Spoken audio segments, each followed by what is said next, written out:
Across dealerships, these bikes are gathering dust. Today, we are breaking down 7 Japanese motorcycles that sellers are trying to dump ASAP.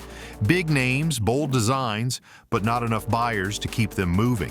Number 7. Kawasaki ZH2 SE.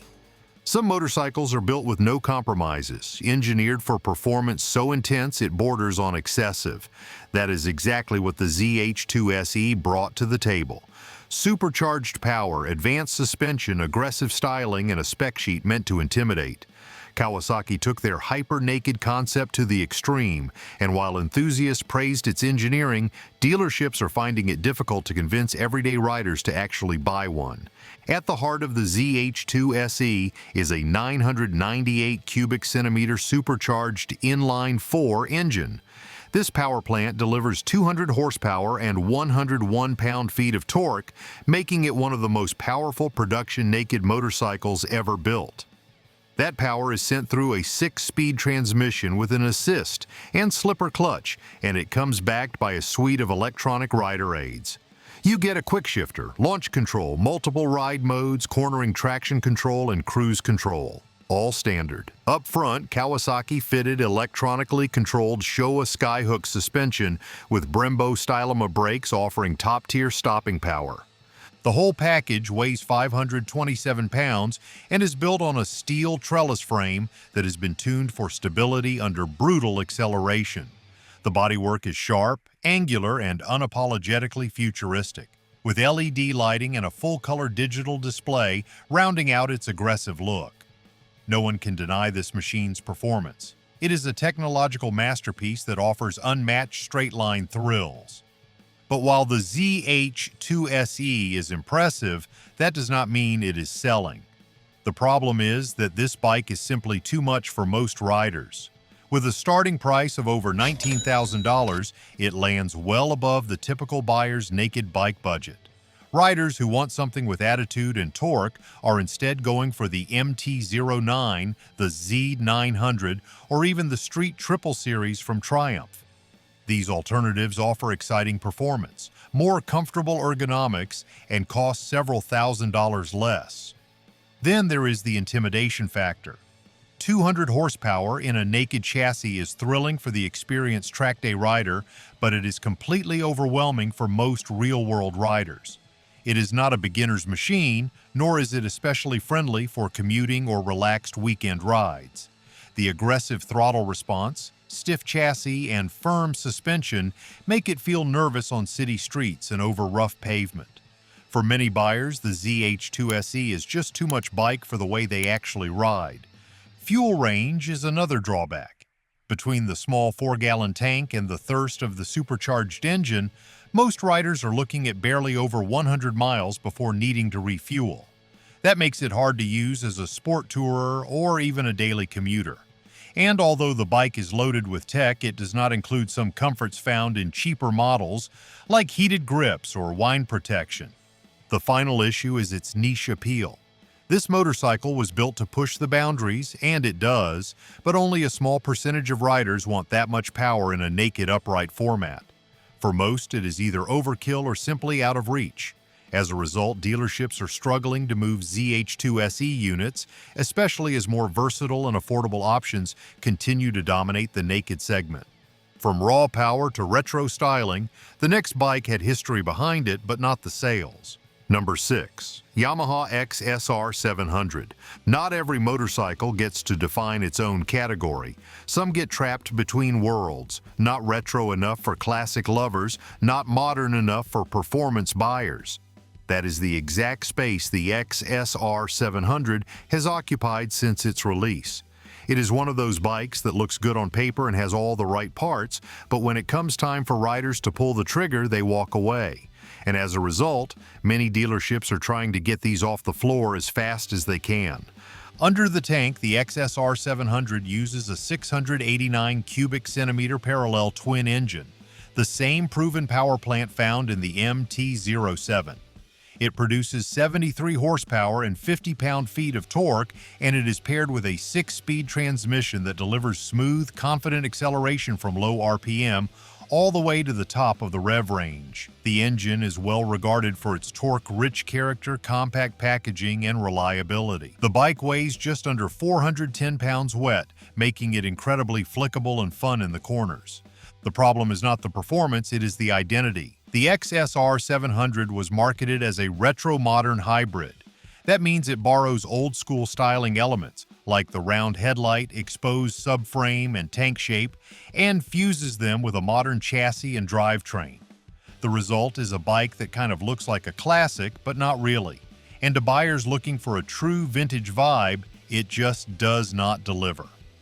On the other hand, riders looking for cutting-edge styling or tech often lean toward the MT-07, which is cheaper and comes with a more aggressive stance. Even the riding position contributes to this confusion. The XSR700 uses upright handlebars and a flat seat, which feels casual and comfortable, more like a standard than a true sport bike or retro cafe racer.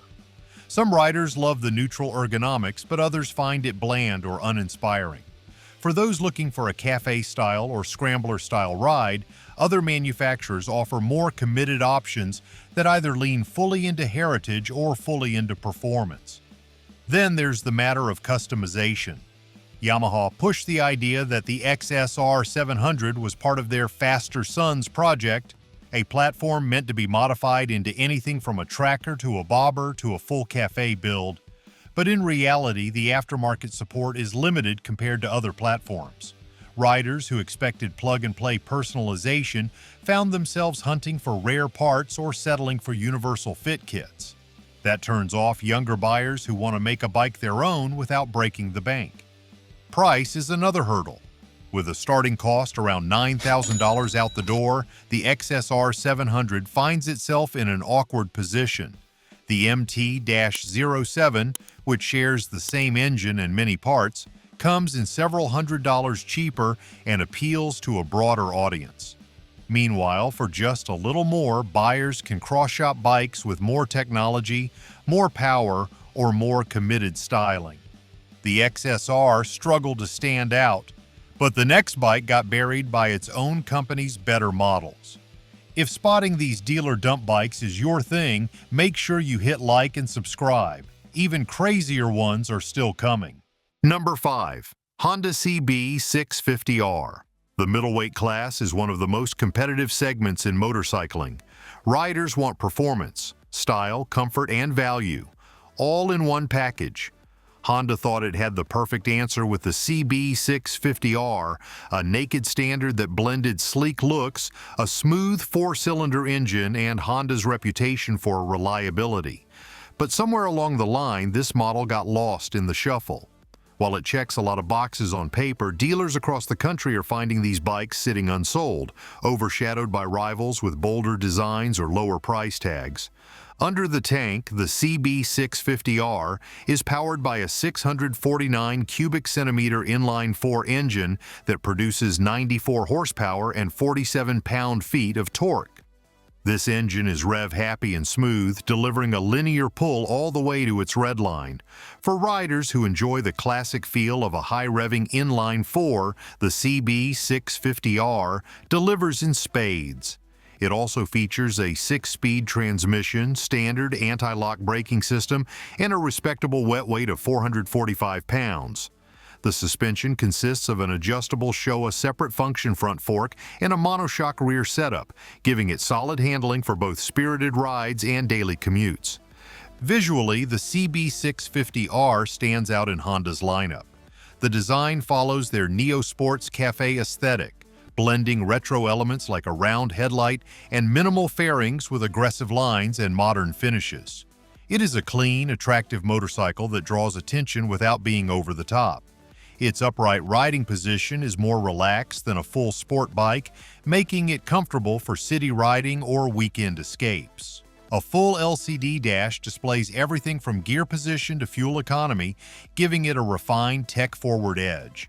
So why is this bike struggling to sell? It comes down to positioning. At a starting price of around $9,300, it lands squarely between more affordable entry-level models like the Yamaha MT-07 or Kawasaki Z650 and more advanced high-performance machines like the Yamaha MT-09.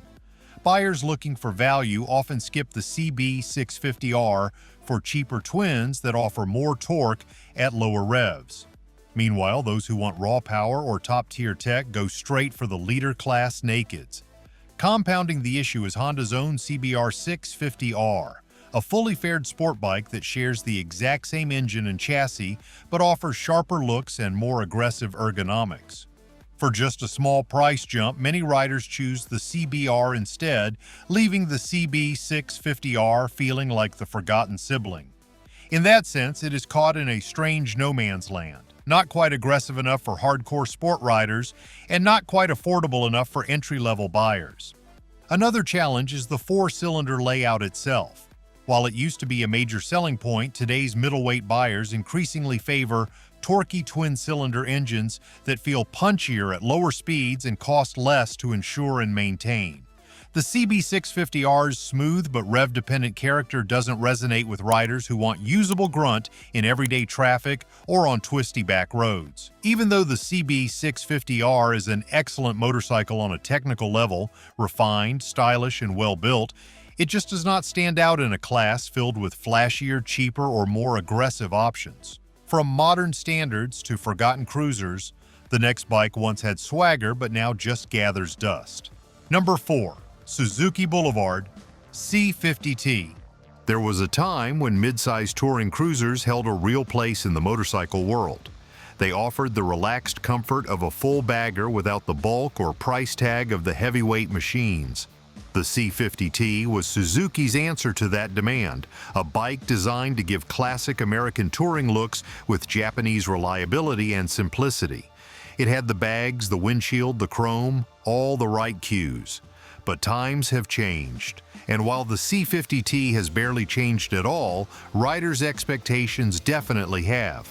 At the heart of the C50T is an 805 cubic centimeter liquid-cooled V-twin engine that produces 53 horsepower and 52 pound-feet of torque. The bike weighs in at 611 pounds, and despite the mid-size designation, it is a substantial motorcycle to move around. Power is delivered through a 5-speed transmission and shaft-final drive, keeping things smooth and low maintenance, a major plus for newer riders who do not want to fuss with chains or belts. The seating position is classic cruiser, low, laid back and upright. A 27.6-inch seat height keeps the bike approachable, even for shorter riders. The styling of the C50T hits all the right notes for a traditionalist. Floorboards, studded leather saddlebags, a full windshield, white wall tires, chrome spoke wheels. It is the kind of look that would not feel out of place in a lineup of vintage machines from the 1950s. That, of course, is part of the appeal, or at least it used to be, because while the styling has stayed frozen in time, the rest of the cruiser market has moved forward. Modern cruiser buyers want more than chrome and leather. They expect infotainment systems, ride modes, selectable traction control, and a smoother, more refined suspension setup. The C50T skips all of that. There is no advanced tech, no rider aids, and the handling is firmly rooted in old-school geometry. At lower speeds, it is manageable. On the highway, it gets the job done. But in curves or under heavy braking, the bike feels soft and slow to respond. The single front disc brake does little to inspire confidence, especially when you are carrying luggage and a passenger. And that is where the biggest problem comes in. This bike is marketed as a touring cruiser, but its actual touring capability is very limited. The saddlebags are small and non-lockable. The windshield is functional but lacks adjustment. There is no passenger backrest, no cruise control, and no true highway-level comfort features. For a rider looking to put on real miles, it falls short of what full-size cruisers offer, and for those staying in town, it simply feels like overkill. Price plays into the struggle too. The C50T is priced around $10,000 new. That puts it in direct competition with more modern offerings from Honda and Yamaha, as well as lightly used Harley-Davidson Dynas and Softails. Riders with that kind of budget are either looking for a tech-rich modern bike or the brand prestige that Suzuki simply does not carry in the cruiser space. That leaves the C50T sitting in a no-man's land between affordability and aspiration.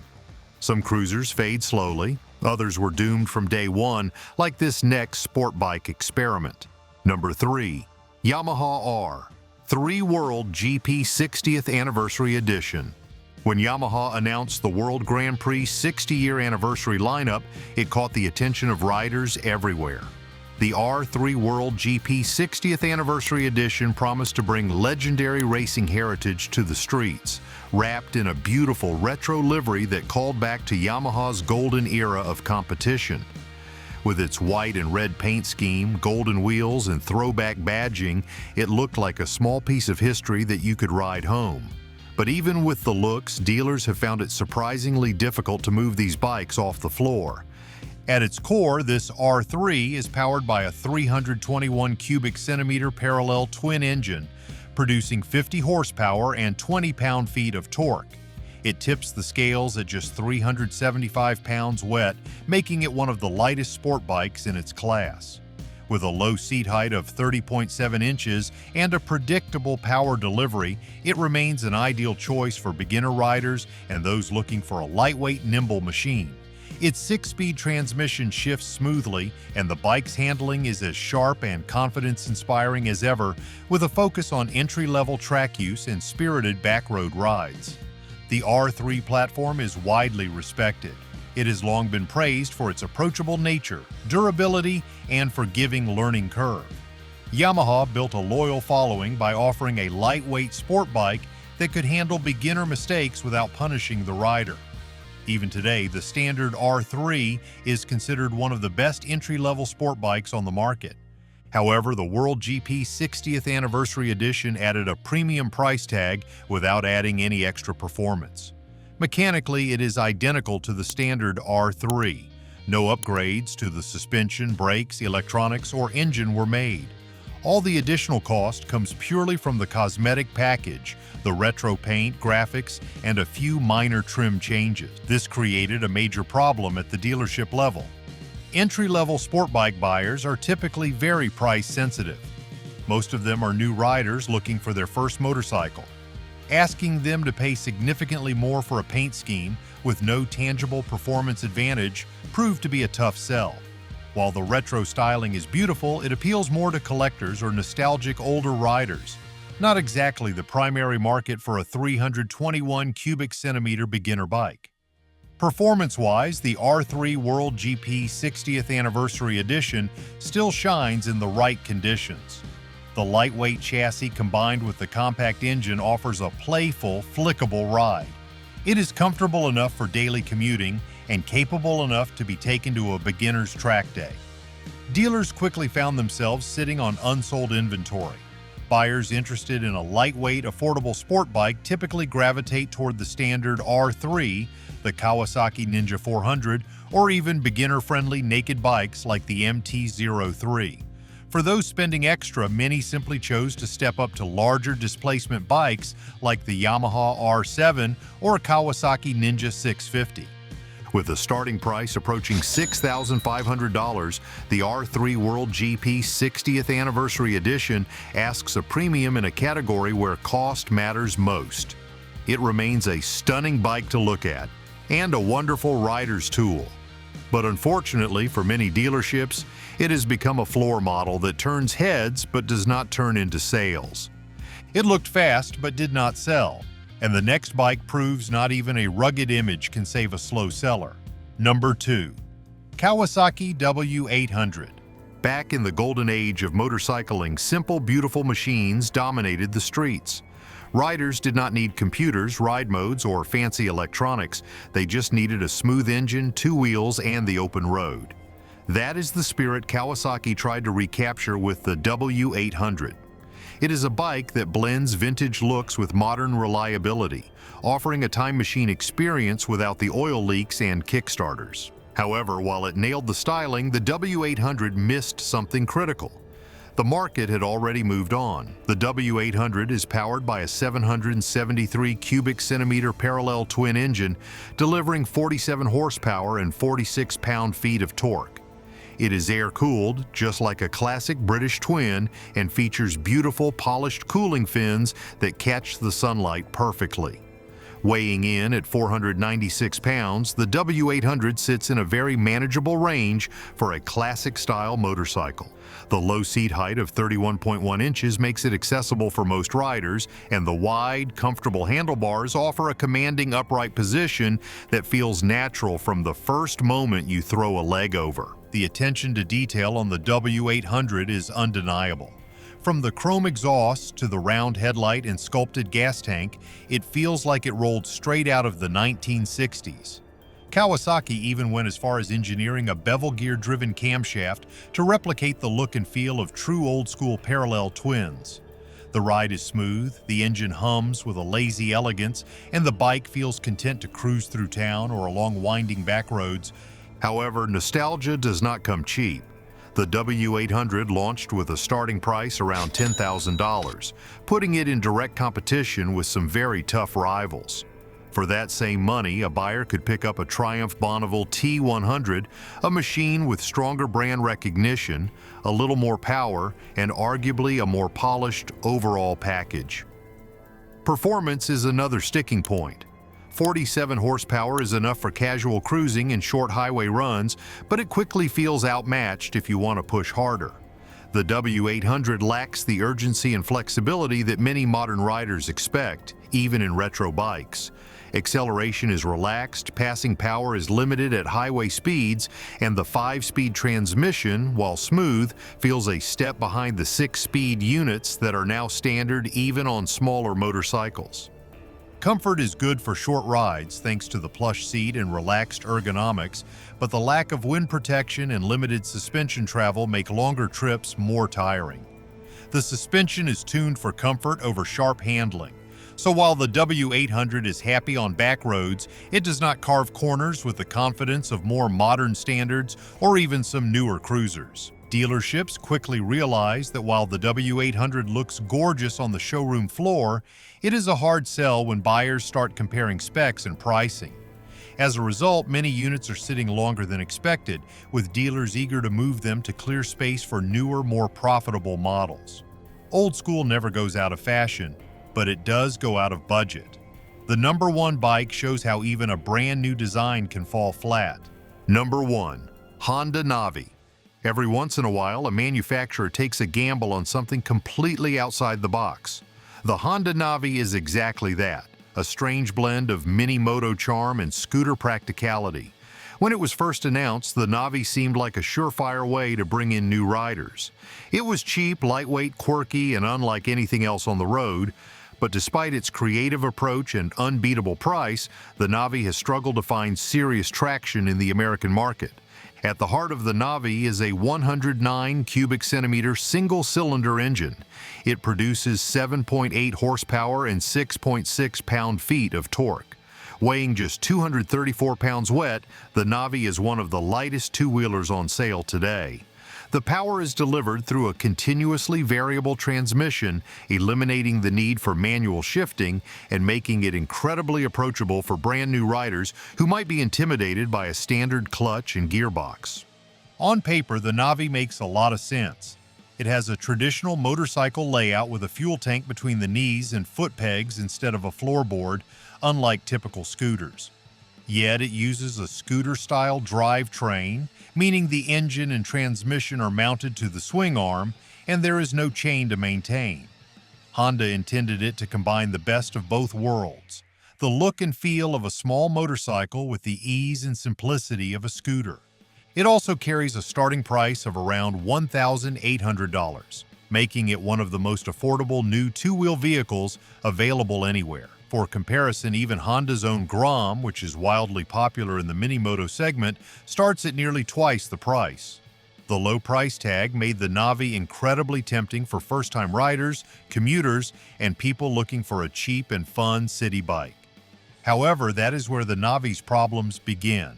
American riders, even beginners, tend to want machines that can comfortably handle at least moderate highway speeds. The Navi simply does not have enough power or stability for anything beyond local surface streets. With a top speed barely creeping over 50 miles per hour in ideal conditions, it is firmly limited to city commuting or slow suburban neighborhoods. For many riders, that lack of versatility makes the Navi a toy rather than a real motorcycle alternative. The styling also divided opinions.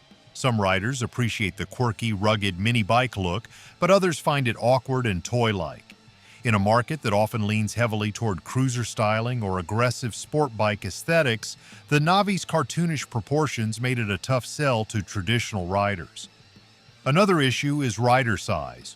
While the Navi is physically bigger than you might expect from photos, it still feels cramped for taller or heavier riders. The seat height of just 29 inches keeps it very accessible, but the compact frame can feel uncomfortable after even short rides if you are over 6 feet tall or carry a larger build. In practice, the Navi fills a niche so small that even Honda's reputation for reliability and low running costs has not been enough to drive major sales. Dealerships that once stocked the Navi in bulk now find units lingering longer than expected. Riders interested in a cheap, small motorcycle often prefer to spend a little more for a Grom or stretch to an entry-level full-size bike. Some bikes were born for greatness, others just never had a chance. Would you ride one of these forgotten machines or leave them right where they sit? Let us know your thoughts in the comment below, and I will see you on the next one.